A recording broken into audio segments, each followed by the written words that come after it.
இந்த கதை தொடங்கி 1000 வருஷமாச்சு. கஜினி செங்கிஸ்கான விடுவிக்க கொடூரமான கொள்ளையர்கள் இவங்க. 3 வருஷம் பல 100 வருஷமா யாராலும் எதிர்க்க முடியாம வளர்ந்தாங்க. கான்சாரோட காடை அவங்க தங்களோட கோட்டையா மாத்திக்கிட்டாங்க. கூட அரியாசனத்துக்காக பல்வேறு சூழ்ச்சிகள் நடந்துச்சு. உங்களுக்கு சொல்லிடு, நான் வந்துகிட்டு இருக்கேன். சின்ன வயசுல இருந்தே தேவரா சொன்ன கதையெல்லாம் கேட்டு வளர்ந்ததாலேயோ என்னவோ இந்த மலைய பயமுறுத்துறதுக்கு தேவரா உயிரோட தான் இருக்கான்ங்கிற பெரிய கதையை எழுதிட்டான்.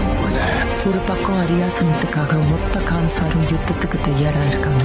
ஆயிரக்கணக்கான சௌரியங்கர்கள் அரியாசனத்தை எரிக்க தயாரா இருக்காங்க.